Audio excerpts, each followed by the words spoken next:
My name is Mia. Welcome to Mia is Anonymous, the podcast where I talk about girlhood, womanhood, feminism, and everything in between. Today we are talking about Miss Olivia Rodrigo. I love her. I am so excited for today's podcast episode because we are talking about her most recent album. You seem pretty sad for a girl so in love. It is a fantastic album. It's one of the only albums I could truly listen to if I from front to back. That is not a lot of albums where I could do that. The only other album I could think of off the top of my head where I could listen to it front to back is Folklore by Taylor Swift. That is the only other album I feel like I can do that with. I love the alt 90s rock. I love the 2000-esque beats that we see in Expectations and My Way. I have a lot that I need to say about this album. And today we're going to talk about more so the messaging behind it. And I have a bit of a thesis statement for you all.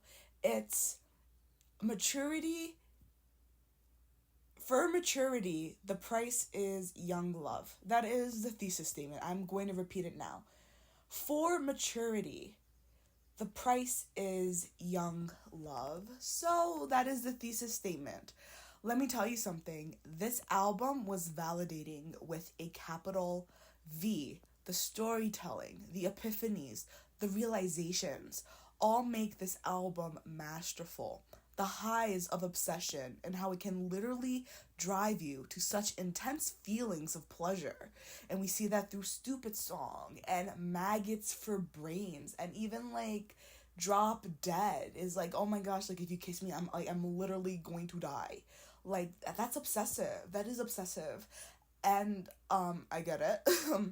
So yeah, you have the highs of obsession, then you have the intertwining of two lives, and being okay if it hinders your personhood. We get that really in Purple, but you have a little sense of it in Stupid Song as well when she says my friends say that love is a cage that makes you feel free. So you're intertwining life with them. And then what does she say it in Purple? Where she's I had big dreams before something. Ugh. I could have looked the lyrics up. She was I had big dreams before I tied myself to you. I think that is the line, and I think that is from Purple. But it just shows you, love is a cage that makes you feel free. And that is true. As someone who has been in love as well, it makes you feel so euphoric and that you're walking on sunshine, you're walking on air. But, you are, stopping yourself from fully reaching your full potential, and you're not the main focus of your life anymore. And it doesn't feel like a sacrifice when you're in love, because you're in love and you feel good. And right now it feels more good to be obsessed and involved with another person than it feels to be involved and obsessed with yourself. That is just the price. Everything comes with a price, and that is the price of love. But when you're in love and when you're in the highs of love, you don't really care about losing your independence. You don't care at all. So I love that. And then the begging for something that you were taught was meant to come to you naturally. And you see that in the song Begged, where she's it doesn't feel good anymore because I begged for all these romantic gestures. I begged for this kind of love, this form of it. And I think that actually is a brain mush. I want to say a brain F-U-C-K, but I can't curse, so I'm not going to say that. But I think this is something that a lot of women have to deconstruct, is this idea that these big grand romantic gestures, or the way that we're taught about love and romance, is actually not as natural, and is not as common as we are taught as young women, because men aren't taught the same way. Boys aren't taught the same way about romance as women are, as young girls. And my friends and I, we talk about this all the time, because I was we women learn about love. Girls learn about love through romance movies, romance books, the princess movies. Think about the princess movies. They are such a great example of how young girls learn about love, about princess movies, modern day princess movies have come a long way from that. and I'm happy about that. I'm proud about that. But like when I was growing up, like it was Little Mermaid, it was Pocahontas, it was Aladdin, it was Cinderella, it was Snow White. So all of it had one thing in common. It was like these damsels in distress, and then a prince will come and save them, and they live happily ever after. No problems ever occur ever again, and it's like it's like you know. So like I know I'm not like I know I'm like on the same boat as a lot of young women about like how romance is and how like we're taught like this way about romance, but like the other gender that we're expecting it from is not taught like the same way. Like the way like I feel like boys and men are taught about women is way different than how women are taught about boys and men, and how we should behave and how we should act in intimate relationships. But I think about like how disastrous it could have been for her, like to like needing to beg for something that she thought was supposed to come naturally once you are in love. Like I can't like I understand that, like, but like it's just like ugh, like I hate it. Like it makes me feel so icky thinking about it, because it's just like yeah, like obviously it's not going to feel good if you begged for it, especially when you've gone your whole life thinking that this romance, this love is supposed to come naturally. Once you're in love, everything is supposed to fall into place. And so begging for the things that are meant to naturally fall into place has to be scrambling your brain a little bit. And so like I understood that. And it's like there's like the bitter knife of truth at the end of this album, like the bitter knife of truth. And then like with less, and like realizing how this like relationship is just not going to work out, and that like the highs and the dopamine filled, endorphin filled part of the romance is over, and now I'm coming back to reality, and there's a bit of truth that I was denying before, and now I'm looking around and I'm seeing what has gone wrong, and that my love was a bit more fantastical than I realized. And that is the bitter knife of truth that we see in Less and Cigarette Smoke. But then in between those two, we have like the redefining of what you want love to be next in the song Expectations. So this is all felt and discussed in this album. And this is something that anyone who has ever been seriously in love while young has gone through. And I know because I've been through it. Now, this guy that I was so incredibly in love with throughout my whole young adulthood, he helped me with a lot. And it wasn't like even like he like directly helped me or like he personally helped me. It was just like his essence, his aura was enough for me to want to be better, want to do more. And I feel like this is like such a big part about young love, is just like this idea is like I don't want to stand firm in myself yet. Like, because imagine, like, you're a kid. Like, you're a kid and now you're into adulthood. Like, you don't know what it's like to stand on your own 2 feet yet. You've been following the rules of your parents. You've been following the rules of, like, your social norms in school. You've been following the rules of faculty, principal, and teachers. Like, everything has been absorbed. Like, you were in a phase of just absorbing everything and anything around you. You have yet to truly, like, stand on your own 2 feet. So when young love comes, you fully want to give in to your significant other. You fully want to give in to your boyfriend or girlfriend, because you don't know yet how to stand on your own 2 feet. You don't know yet how to really stand firm in your own identity. So like when he was around me, he didn't have to do much. I was struggling with like depression and anxiety around the time that I met him, and through him, like I swear, I was like, I fell in love with him, and I was like, you know what? This is what it's gonna take for me to get really better. So like I would go to therapy once a week before I met him, and then after I met him, once a week in therapy was not enough. I was going on YouTube, finding journaling prompts, doing meditations, like doing crying exercises, because I was like, you know what? I am going to heal my depression and anxiety if it means I get to spend forever with him. He needs somebody who is emotionally and mentally stable. And so, like, I worked my butt off, like, in order to bring my depression and anxiety into remission. And it did work. Like, the journaling did help me. I found meditation exercises that helped me stop panic attacks. My depression did lighten up to the point where, like, my depression was never, like, constant sadness. My depression was apathy. So I knew, like, I was getting better once I was able to feel my emotions. again, and so, like, I did work my butt off in order to, like, get my, like, mental health back on track. And, like, I need to make it clear, because I don't want people, like, to take, like, the wrong thing about, like, depression and anxiety. These are real mental illnesses. I had dysthymia, which is, like, a low grade version of depression. I did not have severe depression. I did not suffer with severe depression. I suffered with, like, high functioning depression. So I do believe that it was a little bit easier for me to like grasp at, like, a happier ending when it came to, like, kicking depression in the butt. So I don't want people to get the wrong idea. But, like, yeah, he helped me with that. He also helped me find my true passions. Like, there was just something about, like, loving him and, like, being involved with him that brought, like, such an artistic side out of me. All of a sudden, I was starting to write songs. I was starting to write poems. I was really, like, poetic in my journal entries. Like, there was just something in me that became very artistic and creative, and it was going deeper than I've ever felt before. Like, these feelings that I was conjuring up in these songs and in these poems, they were, like, deep, real feelings. And that's a very exciting venture too, when you go your whole life kind of being more superficial, and then all of a sudden this person comes and you're feeling deeper than you've ever felt before. It's a very, like, spiritual experience, and it's very exciting to, like uncover deeper parts of yourself. He helped me with a lot. He helped me want to get better. He motivated me to get better, emotionally, physically, spiritually, mentally. He also helped me build stronger spiritual practices, because, like I said, when you feel that deeply, there is something spiritual about that aspect of life. So, like, it just, like, it brought me close to, like, if, like, loving him felt, like, really close to religion.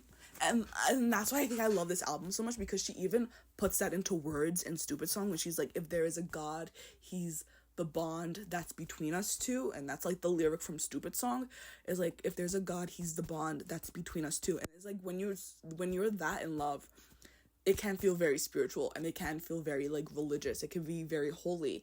And that's, like, another, like, another lyric that I think of when I think of, like, this aspect of love is, like, when Halsey in the song Colors, when she's like, I've only felt religion when I've lied with you. It's like there is, like, this feeling of a spiritual or religious awakening through loving somebody, and that's a very powerful thing. Being so in love that it's causing you to create art is a powerful thing. Loving someone so much that it's motivating you out of a hole is a powerful thing. And that's all something that I went through. And so, like, what do you do when it goes away? Because this love did not last. Especially when something you believed was so pure and otherworldly gets tainted in the form of heartbreak, separation, or otherworldly circumstances. The guy that I was in love with decided that he didn't want to stay with me. He wanted to be with somebody else, and now they are married, and happy together. And so, like, what do you do when you thought, like, this was your one? They're making you feel deeper than you've ever felt before. What do you do when you're seeing the whole world in such a bright, colorful, spiritual way than before? Like, what do you do when that is taken from you, especially when you are taught at such a young age that is not meant to be taken from you? We, as a society, we teach love in such an idealistic way that it actually does a lot of people a disservice. Love itself is pure, undying, devotional, and unconditional.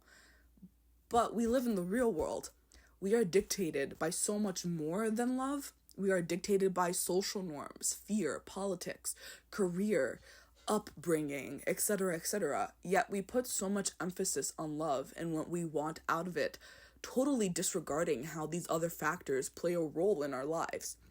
And as I'm getting older, you know, I don't know, like, my perception after being so deeply in love and then having to suffer the consequences of that love, obviously romantic love has changed for me. I think that is just, like, a completely natural thing. And, like, I would fight with myself. I'd be like, you're jaded now. Like, that's all it is. Like, you say you're over the heartbreak, but I think you're just jaded.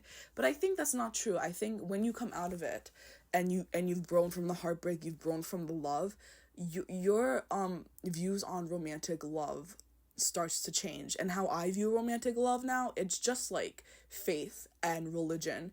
As you get older, romantic love becomes something you actively have to believe in order for it to feel real. And to be frank, I will be surprised if I ever love the same way that I loved him again. Because not only that, like after I had to get over the heartbreak, I built such a strong relationship with myself, and I built such a strong self-identity. And so I think part of like that young love and being so obsessed and being so deeply involved and enriched and loving this person comes from the fact that you don't have a strong sense of self yet. You don't have like a strong identity to stand firm in yet. And I think that's like part of the reason why you see so many young people get so lost and involved in their significant other at the time. So I think it's really hard to want somebody that way after you've done the work to really truly love yourself and love your life without a future partner, without a partner in it. And I think after that, like the goal of love starts to be less fantastical and more of a human need to find companionship. So I don't view love anymore as needing a fairy tale or needing something mystical and something that's walking on air. Even though like it's supposed to be like the most exciting part about love, I'm not necessarily looking for that anymore. I'm looking for like companionship and understanding and support. But that does become disappointing. Like, I'm not gonna lie, I'm human. So that does become disappointing when that becomes your wants instead of like the mystical side of love, because barely anyone wants true love to be anything less than a fairy tale. Especially that's like what you've been taught. Nobody wants love that's anything less than what we see in the movies. It's like truly hard to give up the idealistic versions of love, especially when it's been so high on your pedestal. And I think so many young girls and women grow up with romantic love and a fairy tale form of love being so high on the pedestal, praising it, worshiping it, begging for it, praying for it, that like when you look at reality and you're seeing it, it could be such a hard loss. So like, how do you cope with bringing something down into reality when you were told its mysticism was your birthright? It messes with your head. This is like it's a brain scrambler. Because like, I don't even have the answers, because like, I was taught all my life, romance is supposed to be this mystical fairy tale like thing, and you need to feel like there's magic in your life in order for it to feel real.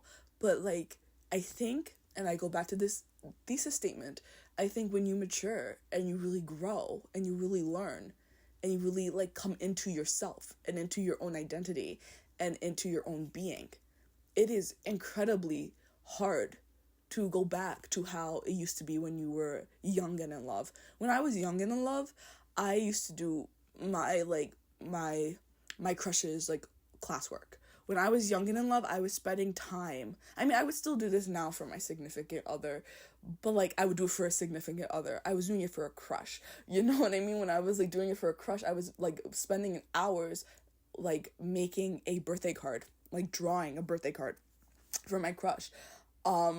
You know, I don't know if I could ever be that obsessive again. And I know people are like, that's not the goal of love, but like it does take away a lot of its excitement when you're not like soulmate anymore. It's like, I understand like, okay, like I'm gonna talk about like, oh my god, this is a really long video, but whatever.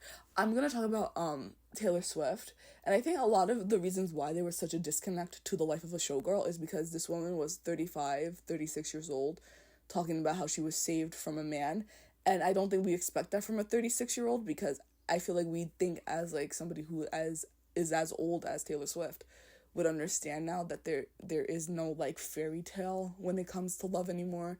But like, I understand why she did it, because like, yeah, like love doesn't get as exciting when the need becomes companionship rather than fairy tale. So you know what? I understand the fate of Ophelia a little bit better. I understand Opalite a little bit better. I understand Wishlist a little bit better, because love isn't as exciting when you're willing to take the mysticism out of it. But the price for that is immaturity. And what do we say about The Life of a Showgirl? It's her most immature album. So I say, like, this is my thesis statement of, even though I've been focusing so much on, like, Olivia Rodrigo, is that the price for maturity is young love. So let me know what you thought about the album. I loved it. And I hope to see you guys again very soon. You could stay put. Don't move. Don't make me think I'm bothering you, okay? No, please don't.